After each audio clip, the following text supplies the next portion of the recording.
For the record, we have just voted on the minutes for the video record. Yeah, and I have you and me abstaining, but I think I got everybody. This is 3 abstainings. Yeah, but one I think is not voting it. Oh, okay, got it. Cool. All right, so we're good. Lori, are you on now? Did we lose her? And if I can be tardy and vote, yes, I approve those minutes. Okay, perfect. Thank you, Lori. All right, the minutes are approved. I'm going to clear that.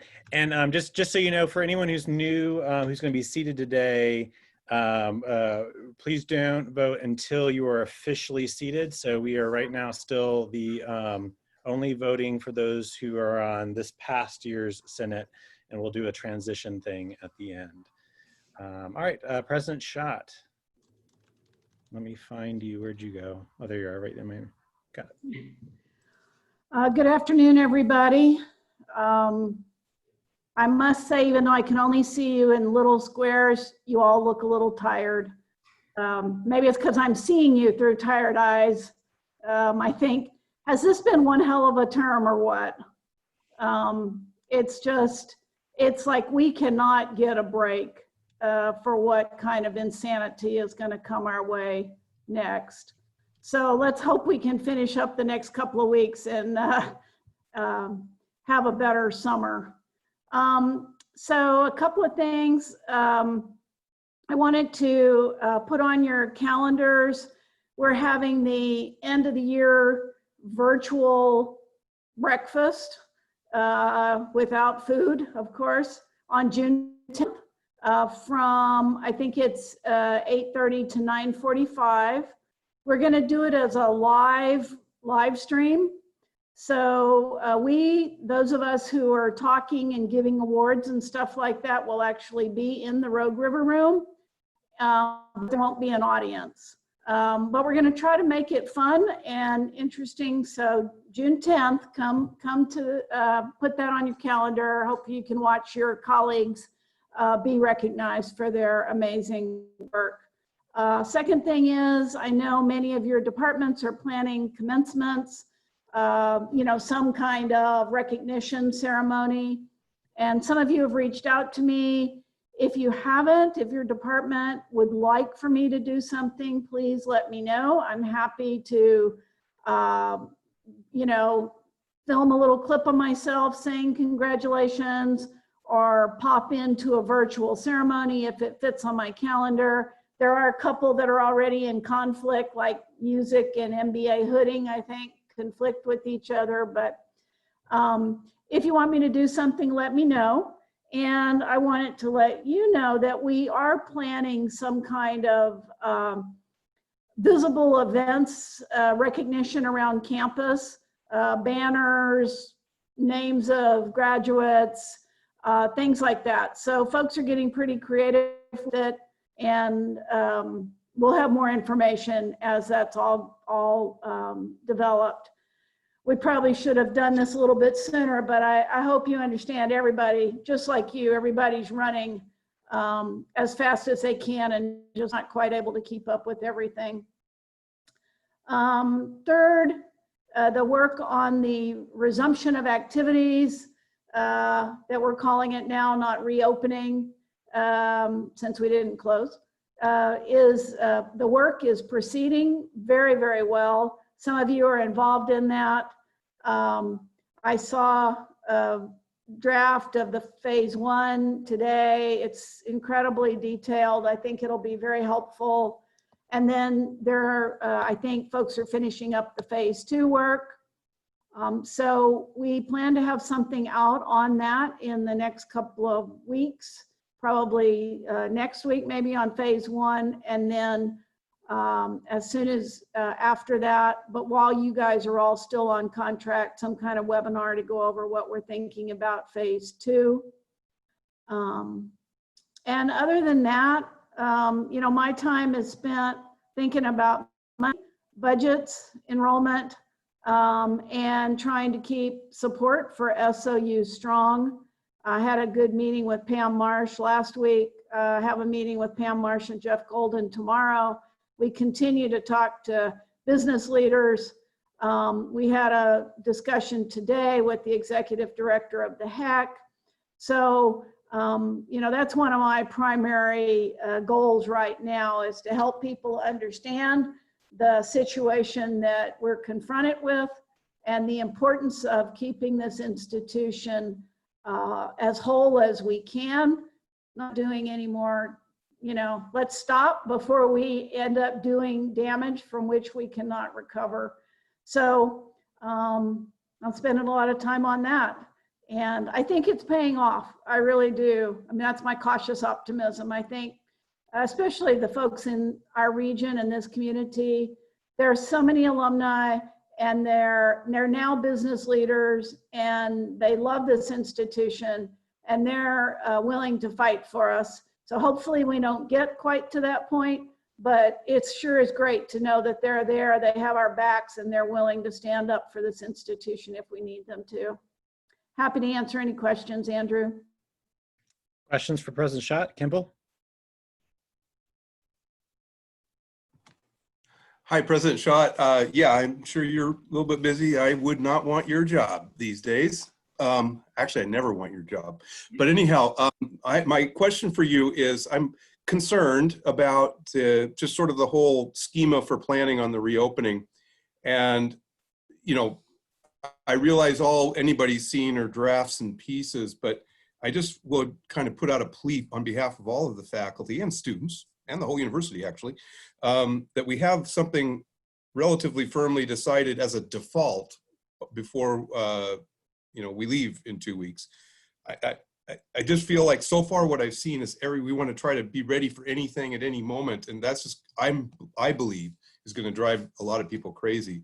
So, you know, I'm sure you've heard the suggestion, and maybe there are good reasons not to plan to be remote in the fall, but it would be great if we had kind of this is the plan, leaving the house on June 15, and whatever another date would come along that you have to adjust it, you have to adjust it.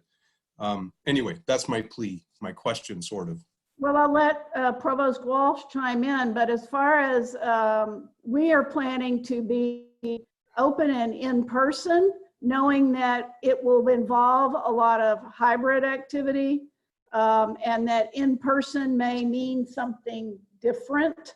It may be a little bit different in person, but we are definitely not planning to be fully remote in the fall. Now that comes with all sorts of clarifications about health and safety and protections for vulnerable people. And I mean, there is so much detail involved in it, but that is the default. Provost Walsh, do you want to chime in? Thank you. Good question. And the directors have more information about this in particular for each division. So, you know, it's going to look different, Kimball, in each area. But the big picture plan is to provide a good amount of professional development over the summer for folks who wish to partake. Some folks don't necessarily think they need it, and that's fine. The plan would be to have your regular course as you normally teach it, perhaps with some new tricks and tips that you've learned with this last term, and then have a hybrid version of the course, and we can help you with what that might look like through the Center for Advanced Teaching and Learning. And then what we're not calling remote, but rather distance learning, which we're trying to parse from that big umbrella term of remote. I'm happy to go into more detail, but that's the big picture. So we do have a plan, but how that manifests in each division and really in each program might look a little differently. So it's not just, oh gosh, we'll react, you know, when we get here and see what we have. It's really much more intentional than that. And I'm happy to talk to any group or any, you know, department that would like to have me come. Our students have been pretty clear in wanting to be back in person. And now we know they're students, they're young. We have to make the decisions. Many of them are young, not all of them. We have to make the decisions we have to make for everybody's health and safety. But We do want as many students back on campus or back enrolled at SOU as possible. And so we're trying to take all of those things into consideration. Anything else? Any other questions? All right, thank you, President Schott. Provost Walsh. Hi, everybody. I don't really have anything to add. Linda spoke to the ceremonies that are, happening in replacement of official commencement. And I'm showing up at those as well and happy to be invited to others that I'm not already scheduled for. Conversation continues about the reopening, as Kimball just asked about, and I'm happy again to expand on any part of that. Should you, Sherry Etlick and David Humphrey are very involved in the instructional parts of it and the events planning parts of it. So if you see Sherry or want to reach out to her, I'm sure as a co-chair with Joan McBee on the instructional group, she would be happy to share some thoughts and ideas. But I sit on the Provost Council with the other provosts who are having all of these same conversations. We are not unique in any way, and we have a lot of really good people working on the details, even as we wait for further instructions from the governor's office and the HEC and other decision-making entities. So there's a lot of communication. The Provost Council is sort of the conduit for which a lot of these conversations are running through. So, there's just no lack of information being shared, and not, I would really say with all confidence, not conversations happening in a vacuum. So I feel good about how we're proceeding. Now, will we hit some snags? Sure. But we hope that faculty, staff, and students will be able to have some input even over the summer as we move forward with planning. And that's all I got. Any questions for Sue? All right, thank you, Sue. All right, and Devora just arrived to give the IFS update. Hello. I just ran to my desk to sit down to log in. So I'm going to give a really brief overview of some of the stuff from IFS, generally speaking, and then I have lots of information, probably more information than you like, so you can just ask me questions after that. We've had a few meetings for IFS over the past few weeks. We've met more frequently than normal. And I do have information from the faculty representatives from the different universities. And so there's a wide range of experiences right now. The University of Oregon, for example, is definitely having trouble financially. Their finances are highly dependent on having students potentially that are international. They have a lot of sports venues and these sorts of things. So they're being impacted quite a bit. On the other end of the spectrum, we have OIT that actually accidentally was, keeping money they weren't telling people about. And so it turns out they're fine. They're great. An extra $23 million. Woo, where'd that come from? I don't know. So so they're like, no, we're fine. Eastern seems to be fairly okay. I mean, they're not in the best shape, but they are just coming out of retrenchment. And so because of that, they have managed to not be overly impacted. On the other end of the spectrum, well, I guess Oregon State is not so badly off. They are doing an excellent job of really demonstrating, I think, what an ideal of shared governance can look like across such a large campus as well. There's a lot of conversation and a lot of real meaningful collaboration that goes on there, and it's really nice to see. And a lot of the planning that we see is actually spearheaded by Oregon State. And so, so that's significant, I think. And then of course, Western is probably at the other end of the spectrum, potentially from OIT. They are experiencing a lot of concerns, and they believed that they were having some issues before all of this happened. So not all of it is because of what's going on with COVID, but they are in their retrenchment article, though they are not in retrenchment. So they have something that we don't have in the retrenchment article, and that has to do with program with limiting the size of programs so they can actually start taking apart programs even if they're not in retrenchment. So they're not officially in retrenchment, but they are in the retrenchment article. And there's some downsizing going on, though the results of that, I haven't heard about anything spectacular happening in the recent few days. So SOU, I would sort of place us somewhere in the mix with everyone else. We're not OIT, and it doesn't sound like we are Western. So, you know, we're sort of, we seem to be in what I think is a good spot of waiting to see what's going on. I don't see that as a bad thing, especially given some of what goes on across in the other universities. So in conversation with the other faculty representatives, it seems that generally a lot of us agree that it's good to hold off on making any permanent decisions before we know really what's going on. I will also say that Oregon State, again, as an exemplar, I think in this category, has a wide range of possible delivery of instruction that they have available.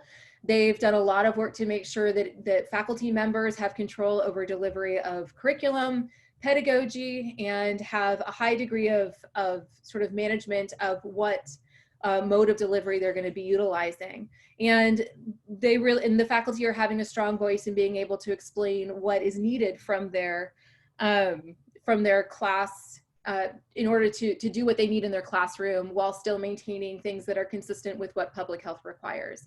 So they're having a lot of input in there as well.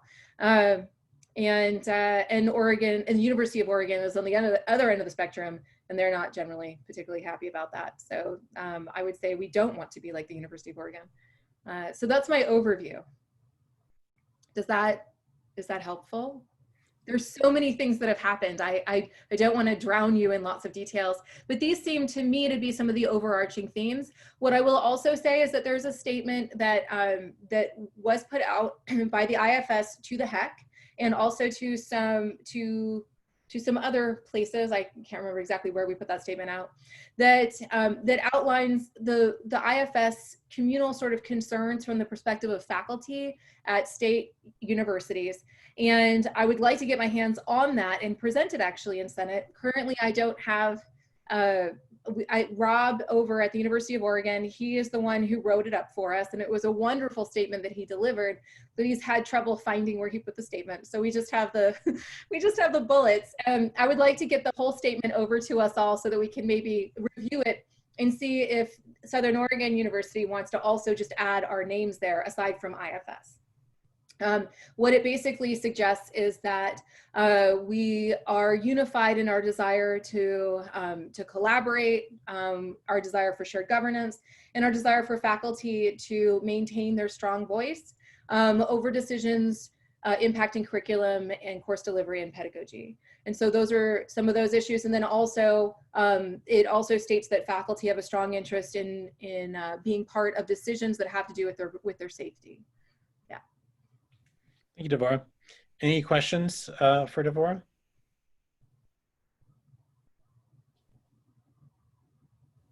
I'm not seeing any hands go up. Okay. All right. Thank you so much. Appreciate you being here. All right. So is that all, folks? Yep, that's it. Thanks. All right. See you later. All right, Brittany. I saw Brittany. There's Brittany. Okay. Hello. So I don't have a ton of updates. For ASSOU, tomorrow we are updating a lot of our bylaws that just have neglected to kind of been updated in the past like 3 years. So that is a really good cleanup and also a good way to end the year, as at nighttime at our annual Senate, it will be the final meeting of everyone in the current ASSOU, and we'll be will the board be swearing in our new ASSOU senators and president and vice president. The other thing I would like to talk about, and please excuse me if I'm a little taking a moment to catch my breath and stuff. The outside world is kind of getting to me a little bit right now. So I would just say on that topic, I work for the Multicultural Resource Center, and I want to put it out to everyone on Faculty Senate, as well as every faculty member, that we would love to see you in support at the Multicultural Resource Center's Talk About It Tuesday event. We will be having that tomorrow, 12:30 to 1:30, to obviously talk about everything that's been going on in terms of police brutality and this recent deaths in the past month of Breonna Taylor, Ahmaud Arbery, George Floyd, and however many others didn't make the news in all of this. You can get the link via, our social media, but also it's a bit.ly. So if you just type in all capitals, TAIT MRC, let's just talk about it Tuesday. You can get to that at 12:30. So I would just really encourage you all to go there. And then I think just on behalf of all the students, I know I've said it at every faculty senate, but it was really hard already to focus this term with COVID and really just hammer down on your schoolwork and be able to sit at the computer. But I think I speak for a lot of students right now where I just can't sit at my computer right now and do homework or complete something when, a lot of us come from California or from Portland where a lot of things are happening right now. And so it's really hard. So check in on your students if by chance they didn't turn in their homework this past Sunday, or they haven't shown up to class today or this week. Just prioritize checking in on them first before, harshly evaluating them as not caring about the class. And I know SOU professors are not like that. So I definitely am thankful to be here myself as a student. But that's pretty much it. I would just say at this time, have sympathy and understand what students are going through at this time. And I look forward to hopefully seeing a lot of you at the Talk About It Tuesday. And thank you for letting me be here this whole year to serve as the student body president. And I hope that next year you have a little bit of an easier year, not as many things go on. And I wish you luck with everything and hope that you will have the next student body president also here updating you on everything going on. And that's it. Well, thank you, Brittany. I think I probably speak for everyone here when saying that you've been an amazing student leader. And certainly in my time on the Senate, we have not had a student body president who's been as engaged with faculty as you have been. And it's been a real gift to be able to work with you this year. So thank you for all you do. Any questions for Brittany before we move on to the, see lots of applause, but no questions. All right, thank you, Brittany. Next up, we have the new University Studies course recommendations. Do we have a motion to approve? Raise your hand, raise your little blue hand if you would like to motion. All right, Justin and Precious. When I say Justin, move to approve, and Precious second. Any further discussion on the University Studies proposals? Raise your hand if you have a question or comment. Not seeing any. All right, so I'm gonna unmute Melissa and call this to a vote. Please vote yes if you approve of the University Studies proposals. Vote no if you are against or abstain.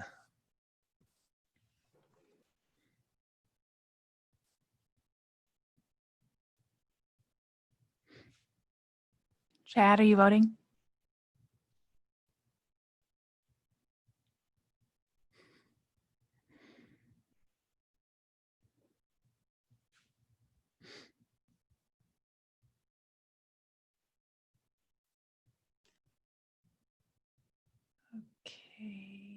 Okay. Okay, I have Andrew, you and Paul Condon abstaining. Okay. And I have everybody else in favor, no opposed, none opposed. All right, thank you. All right, the motion passes. Thank you very much. Next up, we have the new graduate studies recommendations. Do I have a motion to approve those? Lori moves to approve, and Anna moves to second. All right, any further discussion on the graduate studies recommendations? All those in favor of the graduate studies recommendations, please indicate so by voting yes, or vote no, or abstain with a coffee cup.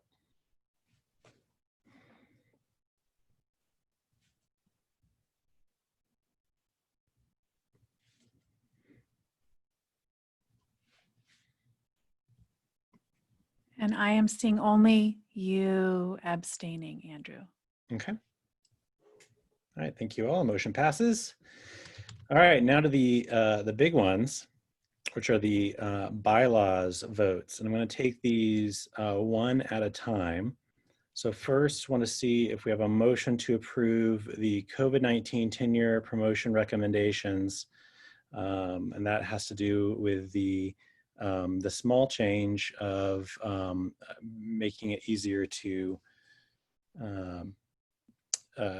do a year extension. So Anna was first, and I think Marianne was second. All right.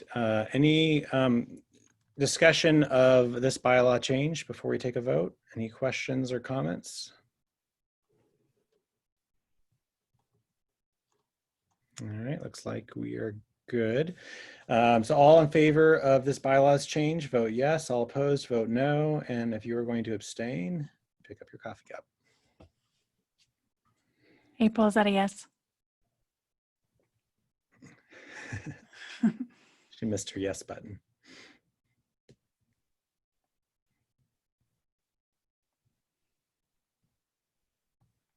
All right, I'm seeing only you abstaining, Andrew. Okay. Motion passes. Thank you very much. All right. Next up is a big one, the Student Evaluation Task Force recommendations. So do we have a motion to approve? All right, Precious is moves to approve, and Ellen, is that a second? Okay. Any discussion on this one?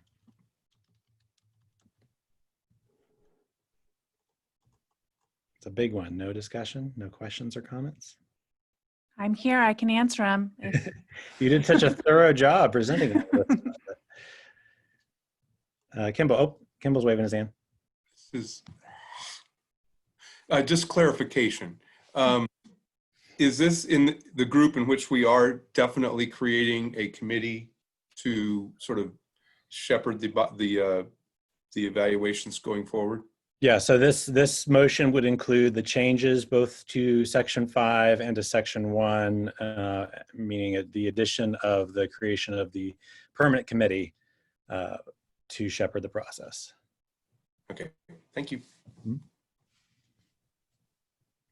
Any further questions or discussion? All right.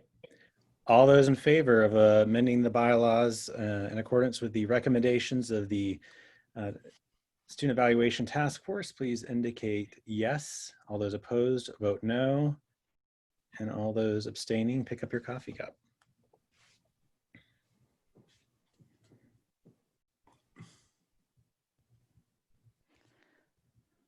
Okay, I'm seeing only you, Andrew, and I don't know if I should have, but I didn't because I've been working on this for 2 years and I want it to pass. So.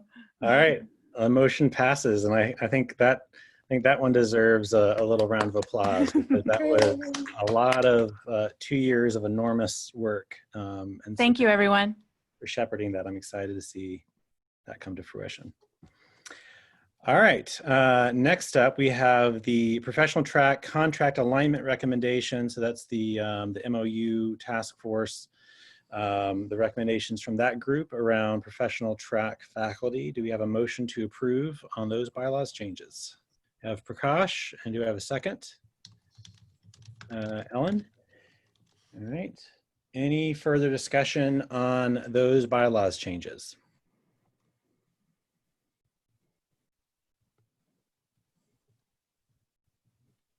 All right, so that was some good work too, Kimball. Okay. All right, all those in favor, please vote yes. All those opposed, please vote no. And any abstentions, please pick up the coffee cup.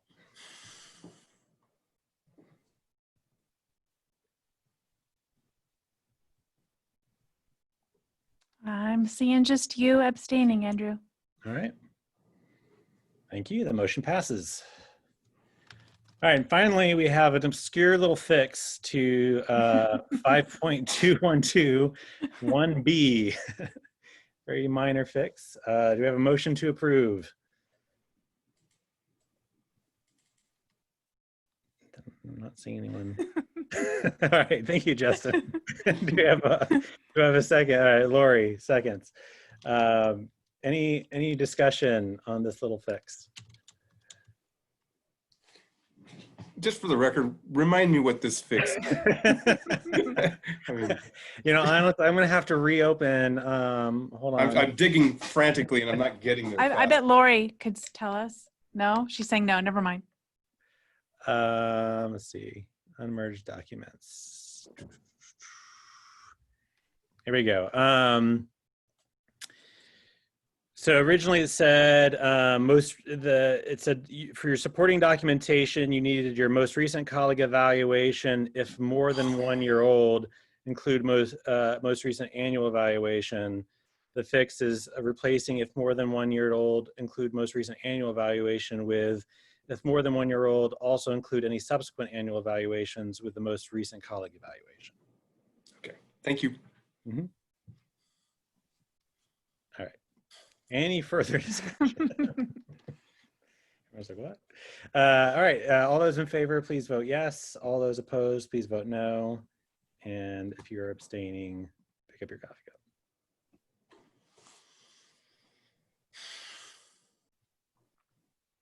All right. It looks like everyone. Yep, everyone but you. All right. Thank you. Motion passes. Wow, we just plowed through those a lot faster than I expected. Yeah. All right, well, we have now time to approve the campus theme. Do we have a motion to approve? Lori and Brian seconds. Do we have any further questions or comments or discussion on that motion? I know that Sue had raised a question I don't know if Sue's still with us or not. Sue, I'm going to unmute you because I want to ask you a question. You have to respond to the unmuting, I think. Is it not unmuting you? There you go. Sue, last week when this got brought up, you had questions about it. Were you able to review it and the campus theme? Remind me what I was reviewing. All I remember is last week when we introduced it, you said you definitely didn't want a 2-week waiver rule because you wanted time to take a look at it. That the campus theme suggestion of extending the. Oh, right. Well, yes, and I implored Prakash to reach out to me to have a conversation, and we did. Okay. So he's got some good ideas. He and Justin have been working together. I think the idea would be with all the uncertainty and aspects of the programming that didn't get to go forward this year, that they had good ideas about sort of extending the idea into next year. And then we talked through some of the possibilities. So I feel like I'm on board with Prakash and Justin and that we're on the same page. Great. Thank you very much. Sure. Any other questions or comments about the campus theme? All right. All those in favor, please vote yes. All opposed, vote no. Any abstentions? You know what to do.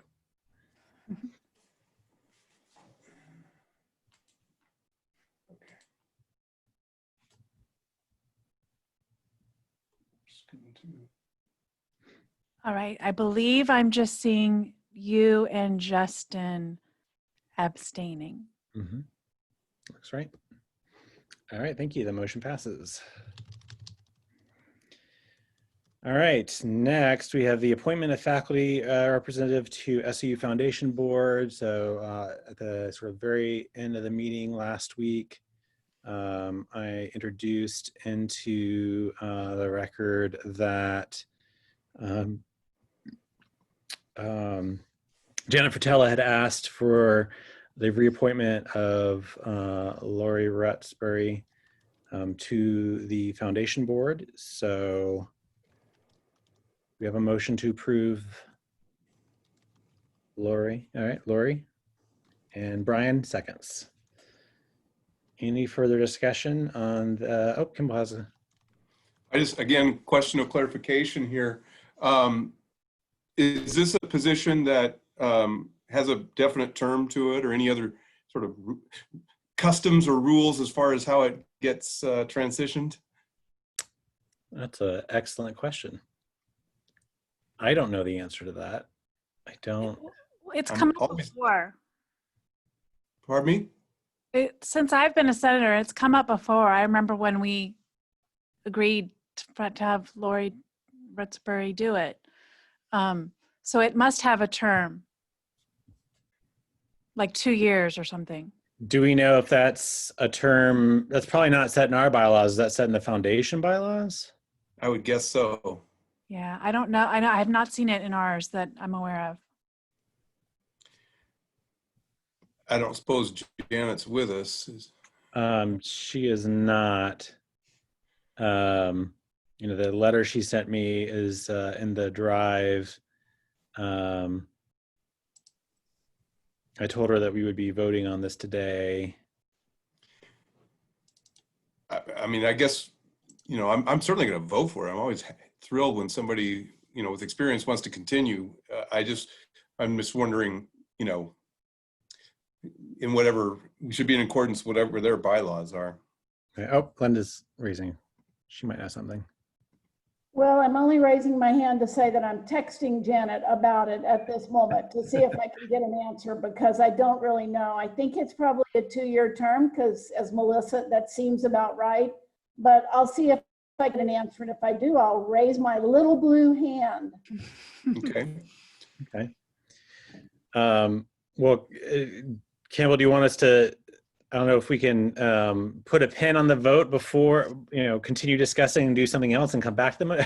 I'm not sure. Well, it might be worth it in case Janet does reply in the next 10 minutes. We know what we're doing. All right. If we never know what we're doing, which I sometimes feel like that's situation normal, maybe we do some sort of provisional, for up to 2 years and Sure. work on it later if we need to fix it.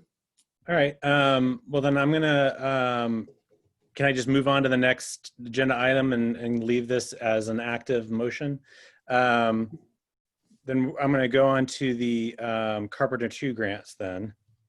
And our old friend, the 2-week rule waiver is back. So Lori, I assume, moves to waive the 2-week rule, and Michael will second. Any further discussion on waiving the 2-week rule to approve Carpenter 2 grants? All right, all those in favor of waiving the 2-week rule, please indicate so by raising your hand. Or saying yes. I forgot where I was at for a minute. It's back in the olden days. Was that Michael Stanfill who seconded? Yes, Okay. Michael. And I need. All right. Okay, I'm seeing you and Paul Condon abstaining. Okay. The motion passes to waive the 2-week rule. All right. Do we have a motion to approve the Carpenter 2 recommendations? It's Lori and Brian seconds. I was wondering when Brian was going to show up to this meeting. Any further discussion on the Carpenter 2 grants? All right. All those in favor, vote yes. All opposed, vote no. If you're abstaining, you know what to do. And if you're receiving one of these, you should probably abstain. Can't remember if anyone is. So I've got you and Paul Condon and April abstaining. Okay. All right, the motion passes. Thank you. All right. Linda, did you get a response? I did. Says the only criteria is that the faculty senate approved the nomination. Lori was nominated a year ago and would like to continue. She has been a good contributing member. Okay. So Campbell, does that satisfy for now? Sure. Shouldn't we maybe try to build a custom of saying how long it is? So like maybe we should say 2 years so we don't have to do this again next spring if she wants to serve that long. I'd be happy to take the suggestion back to Janet and see if they want to build something into their, oh, wait, late breaking text. 1-year term, and it's a no voting term. So the person sits and provides input, but they do not vote. Rarely does the foundation really vote on anything. And there are no term limits? Apparently not. Okay. You can do it for life if it makes you happy. As long as we approve annually, apparently. All right. Well, in that case, any further comments or questions about the motion to approve?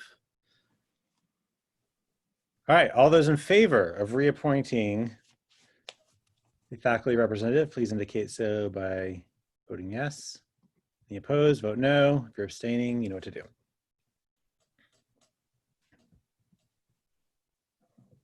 All right, I've got it all in favor and you abstaining. All right. Motion passes. Thank you very much. Oops.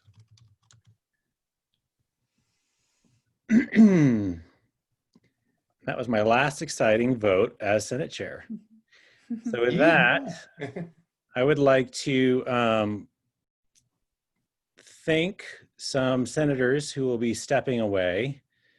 Leaving us now are not, you're allowed to stay in the Zoom if you want, but leaving your Senate seat are Prakash Chandjeri, Cynthia Hutton, Dennis Jablonski, and Mark Koyak. And I just want to thank all four of you for your service, and hope to see you again. So thank you very much. And with that, let me switch over to the other spreadsheet I have. And normally we would do is people would actually stand up, step away from the table, and be very exciting. You would be welcome to sit at the table. But there's no real clean way to do this in Zoom. So I'm simply going to welcome, and I apologize if I mispronounce anyone's names, you can correct me, Marilyn Lundahl, Brendan McMahon, and Amy Belcastro is back, and Anna Oliveri, who you might think is a returning senator, but actually Anna has been serving as a substitute senator, and now she is here in her own right with her own name. If we ever get back to the Senate chambers, she now gets a name tag. So welcome to all of our new and semi-returning senators. My last action is to I guess make Kimball the host. I can't pass the gavel.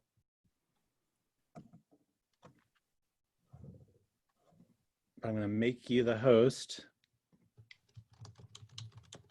And you are now the faculty Senate Chair. Woohoo! Well, thank you very much for that amazing moment. It's not quite as physically impressive as getting that gavel and getting to bang the table or anything like that, but I just want to echo my welcome to all of the new senators, and thanks to all the departing senators for everything you've done for us in the Senate and everything else you do, for sure.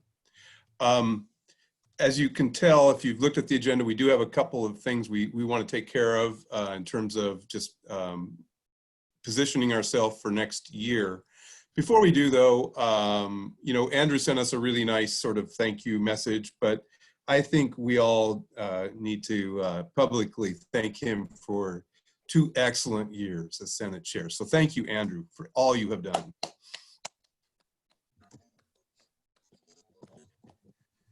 I'm also extremely delighted coming in as chair that our new system, I think, will finally sort of work. As many of you know, we've been doing a past leader, current leader, and future leader system in the APSU leadership, and now we feel like we finally got it fully implemented in here for faculty Senate. Of course, I served last year as chair-elect. Now I'm chair.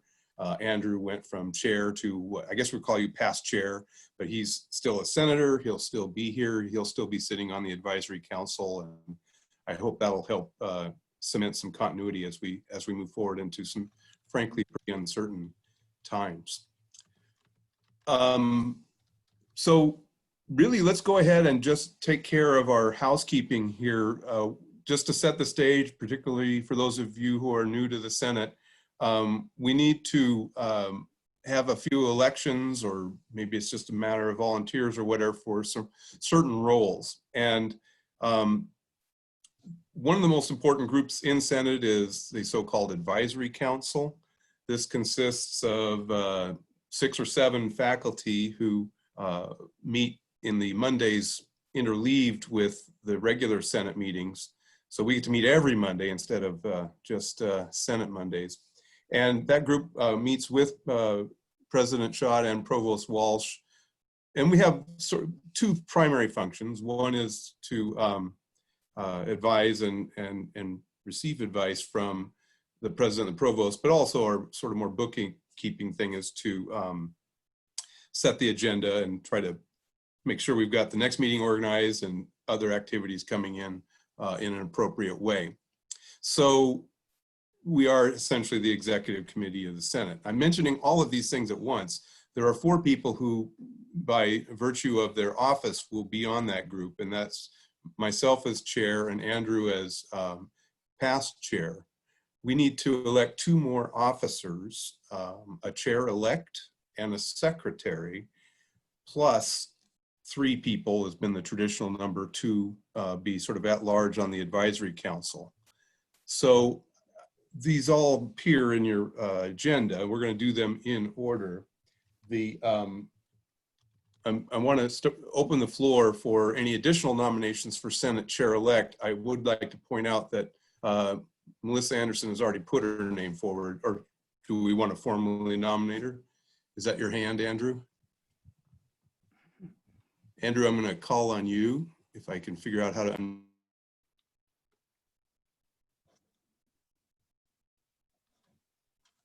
I can't figure out how to unmute you, Andrew, so you're going to have to figure it out yourself. I took back the host. I realized we Please do. I'll help you. Yeah, I was just gonna formally nominate Melissa Anderson.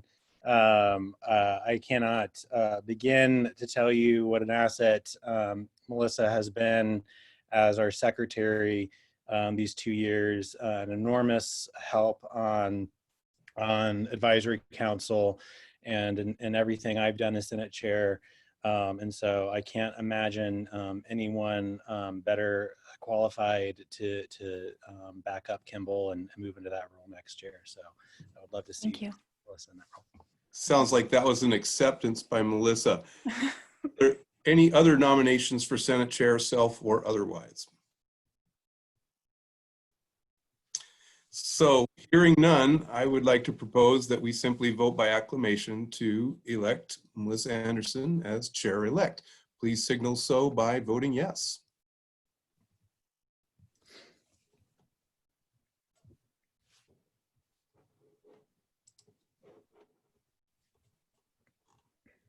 And all you new All right, senators, I'm abstaining, and it looks like I'm the only one abstaining. okay, and so new senators, you know, you do now have the right and even the sort of duty to be voting in some manner. So it's a yes icon, a no icon, or if you hit the 3 dot button, there's a coffee cup. That's our formal signal for abstaining. Great. Well, congratulations, Melissa. And I echo Andrew's words. Melissa has also been active and helpful in, well, you've already heard of a couple of things with the new teaching evaluation format.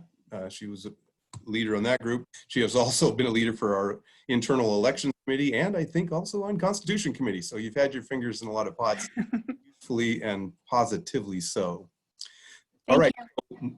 Now that Melissa is chair-elect, she can no longer be secretary. So we need to next have a nomination and election for secretary. So I'll open the floor. I know we have someone who said she'd be willing. I'd like to nominate someone, Please go for it. since I know what the job entails, and I've seen some excellent notes and minutes taken by Ellen Seam, and I think she would make a wonderful secretary in addition to advisory council as well. So I would love to nominate her. And Ellen, I'm assuming you're still willing to do this. I'm not hearing you object. Are there other nominations? Does anybody want to duke it out with Ellen to be the Senate Secretary? Hearing and seeing no other nominees, I would like to propose that we approve Ellen by acclamation for Senate Secretary. Please vote yes if you agree, no if you do not, coffee cup if you can't decide.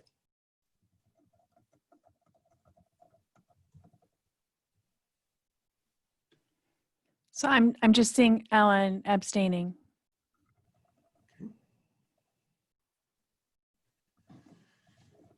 Awesome. Well, that went well. And again, thank you to both Melissa and Ellen for stepping forward into these challenging roles. So I now want to move to formulate the rest of the advisory council. Just so you have a feel for this, the previous advisory council, the at-large members were Jesse Longhurst, Paul French, and who am I forgetting? Mark Siders. Mark Siders. Oh, yes. You're welcome, Mark. So that was our former advisory council, but those seats are just a one-year run. And so I would now like to open the floor for nominations and self-nominations if you would like to serve on the advisory council. So I'm seeing Anna's hand. Anna, Andrew's going to have to train me on how to unmute people. For now, I will self-nominate myself to be on advisory council. and you have discussed this with yourself and yourself agrees. And okay. Yeah, we talked about it a few times and it took a while to come to an agreement. Okay, so we have, and by the way, what I would like to do is take as many nominations as we have. And if we only get 3, we'll do an acclamation. If we get more than 3, we have a system ready for a vote. So I see Brian's hand, Brian Fedorik's hand. Andrew, would you please unmute him?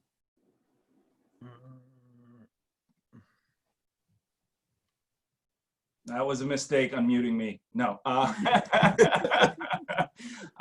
Yeah, I'll self-nominate. That's fine. I did not talk it over with my wife, who's probably the only one who would be against it. But Okay, so we have 2 nominees. Perhaps Brian is provisional. I'm seeing a hand in April Phillips' corner. Can we please unmute her and hear what she has to say? I'd like to self-nominate as well. Thank you, great. So we now have 3 nominees and the floor is still open. And we, as I say, we have a system ready to do a vote if we need to select 3 out of larger than 3. I'm seeing Jesse's hand. Can we please unmute Jesse and hear from her?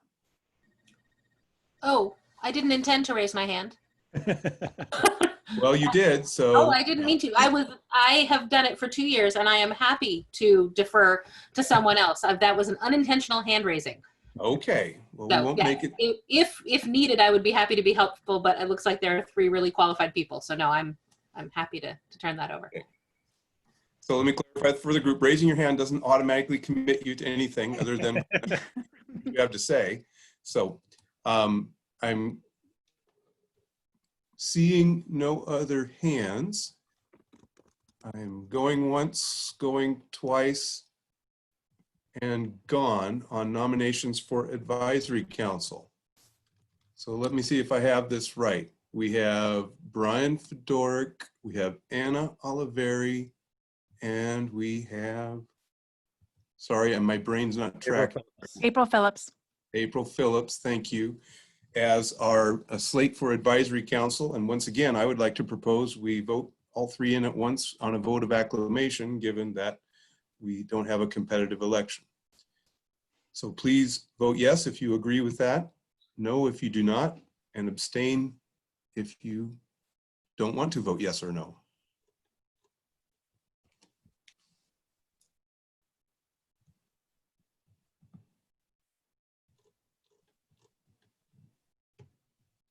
All right, I am seeing all in favor with Brian, Anna, and April abstaining. Great, decorum is being followed. Excellent.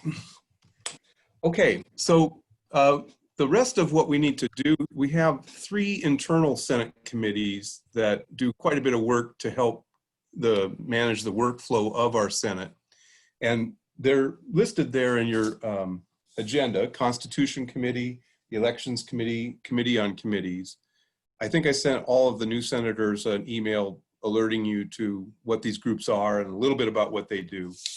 And it's ideal if we have 2 or 3 people on really all of them, because that way the work can get shared and we can build some continuity for coming years and so on. What I'm looking for is some volunteers at this point, we won't call it nominations, to serve on. Let's start with the Constitution Committee. Again, this committee is one that essentially helps shepherd bylaws proposals through our Senate process. Melissa, I'm seeing your hand. Yeah, so I was on it this year, and just because there's a lot of things that have to be wrapped up, I think it'd be good if at least one of us stayed on it. I don't know if Lori wanted to stay, but there's so many. This was a big one, and someone who kind of knows where it's coming from, it'd be helpful. Okay, so are you volunteering then? I am, and it looks like Lori is too. And Lori, are you volunteering? Yes. Awesome, thank you. Would anybody else like to? I would actually be interested in joining the Constitution Committee. I've gotten to watch a little bit from the outside, and I'd love to help out with that. Great. Awesome. If there isn't someone else who's more interested. I'm not seeing any other hands, so I think that is a nice sized group and a well-selected group. So let's go with you 3 then as our Constitution Committee for next year. And let's move to Elections Committee. So just background here, I'm a little more familiar. I was on it with Melissa and April. And basically, you have to run 3 batches of elections, mostly later in the year, for program chairs, for the Faculty Personnel Committee, and then for the Senate itself. So that's what this group does. Do I hear or see any volunteers to serve in this group? So I'm seeing April, your hand is raised. Does that mean you are willing to serve again? Awesome, thank you. Do we have any other people who would be willing to step in with April and serve on the Elections Committee? I'm seeing Chad, he's old school, raising his hand and raising his thumb. So it looks like Chad Thatcher is letting his name go I could do one last year. Then that's it. So we would welcome that, but I don't want anybody else who would like to, this would be a toe in the water kind of committee. Yeah, I could also just give all my notes. Well, and it would be great. Okay, I'm going to accept your offer, but if anybody's bashful now and wants to step in later, please let me know and talk to me offline. But that's great. We'll have 2 of the 3 people from this year and nice continuity. Chad will get trained up good. So, so we now have 2 of our 3 committees set. The 3rd one is Committee on Committees. And can I have some help reminding, I think Marianne's been on that. And was Brian Fedoruk, were you on that this year? Okay, and Paul as well, okay. So anyway, I'm asking now about Committee on Committees. Their primary work is to populate all of our other committees and to make replacements and to do a sort of an annual naming to get people transferred over who are finishing 3-year terms and so on.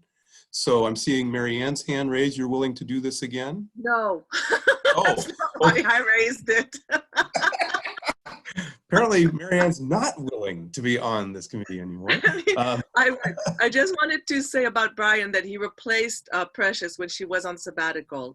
Oh, not on sabbatical, on maternity leave, sorry. And Paul has been on it it's his 2nd year now, and he's doing an awesome job. I've been doing this for maybe 6 years now. This would be my 6th year, I think, next year. So I am more than willing to give it up, as sad as it would make me. And I mean, I'm okay being on it, but it's a lot of rejection because you put out those messages, please be on that committee, and then you really it's not the easiest, but it's also not very time consuming. So either way, I mean, there are good people on the committee already. If we need for me to stay, I will. But if somebody else would like to start getting their feet wet, is that the expression? Mine are soaked. April, you were raising your hand? Did I see, April, did I see you raise your hand? No, I Not for think this, sorry. it hadn't been lowered from before. Oh, it was from, okay. I wasn't trying to talk you into anything there, sorry. Justin is lowering his hand, but you raised it at one point. Does anybody raising their hand and mean to raise their hand? Tiffany and Justin both have their hands raised now. Okay, I assume that's a willingness to serve on the Committee on Committees? Yes, I'm willing to serve on the Committee on Committees. Awesome. And then Tiffany had her hand up too. I see Justin's, I see Tiffany's. Is there, Paul, you're notably absent. Are you not interested in being on this group anymore? Sorry. He's raised his hand finally, but you're willing to be on. Yeah. Yeah, okay, great. It's nice to have some continuity there with the previous group, so appreciate you doing that. So it sounds like we have Paul, Tiffany, and Justin. Awesome, thank you all. So the one last thing I think as far as the appeals committee, the other sort of duty or task, let's call it, that the Senate needs to do via our own members is if there is any kind of grievance or appeal of a decision that runs through our bylaws, then we need to form a committee to hear that grievance. And those, most commonly come up in terms of maybe in relation to a tenure or promotion decision. They don't come up all the time. They're, I'm not aware of any brewing right now. Andrew, are you aware of any anything brewing that we might need to hold hearings? Not that I know of. Great. Well, hopefully everybody's happy and that we won't have any grievances. I think rather than naming a group to do that, I'll just, if I need to form such a group, I will come knocking on your door virtually, all of you senators, and look for volunteers when possible, maybe try to twist some arms if I need to. That one's sort of just hanging out there as a, sometimes we need one and often we do not. So unless anybody else has a concern about this, I just sort of like to leave that one as Kimball will put it together if he needs to with existing faculty senators. I feel like that's what we've done the last 2 years, more or less, haven't we? I think so too. I know sometimes we've kind of asked, all right, who's going to be around this summer? So that it's even worth asking. But we now know you can be anywhere and still answer email. And so it's no longer an excuse if you aren't here. You could still potentially be asked to serve in this duty. Anyway, we'll proceed if we need to change anything other than there is no grievance appeals committee or hearings committee, I believe is what we've been calling it, and put it together if we need to. I believe that concludes our formal business. We often reserve the last few moments for any senator who wishes to make an announcement. Are there any announcements for the good of the order here at our last Senate meeting? Please raise your hand.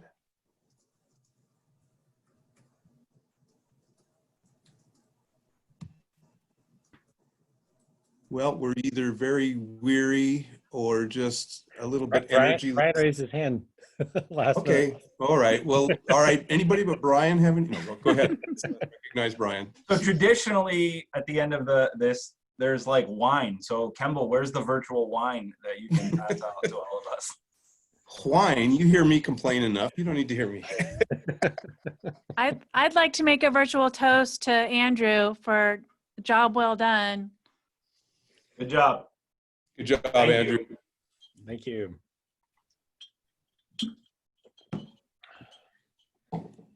All right. Well, good luck, everybody, finishing this crazy, crazy, crazy quarter, figuring out how finals work. I know this has been almost really, literally the quarter from hell. And I know we're going to face a lot of challenges next year, but with our good grace and love for our institution, I hope that we can weather this crazy, crazy storm that we're going through.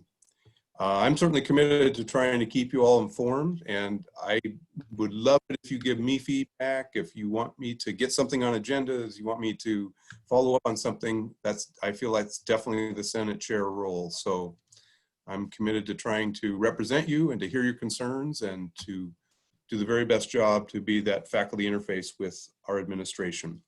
So with that, I think I will gavel this meeting to a close.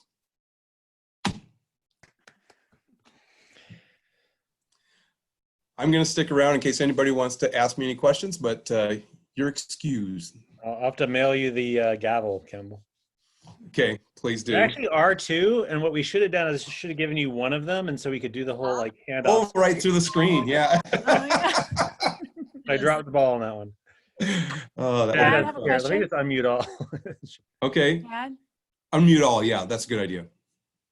Go ahead, Melissa. Chad, you still have to unmute yourself though once I make it possible.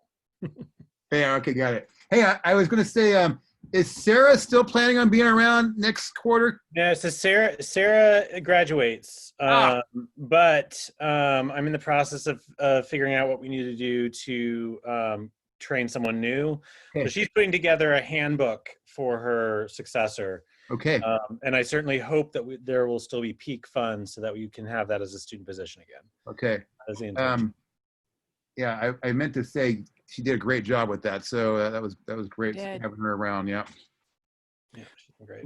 Was she pretty much in charge of videoing our meetings? Is that, I mean, She did that- the video, other she things too, maintained the website, she helped me out with paperwork stuff. Yeah. yeah, that would be very helpful to have someone continue in that role. I think we will.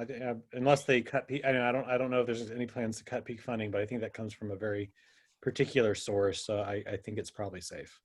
Uh-huh. Right. Guys, have a Anybody good else? day. You Yeah, too. you too, everybody. I just wanted to say thank you, Andrew, for your 2 years of steadfast leadership. And Absolutely. Campbell for doing it this year, and Melissa for doing it next year. Well, here we go. That was it. Yeah. Oh, Ellen's trying to. Ellen's got a question. You can unmute yourself, Ellen. There we go. Say that I do not intend to be chair-elect ever in my life. So just putting that out there. You might change your mind. We'll see. Yeah, we didn't. It's not a requirement that you go from one to the other. We didn't make secretary chair elect or something. You're on a I'm fast track glad now. Melissa got in there because I'm term limited, so now I officially cannot be chair again. Well, Yeah, if you can't be on the Senate, you can't chair the Senate. That's exactly. That's right. That's your safety. Yep. All right. Well, thank you Well, all. Yeah. all right. Thank you. I'm taking off. Have Bye-bye. a great summer. Hi, guys. Yeah, thank you. You too.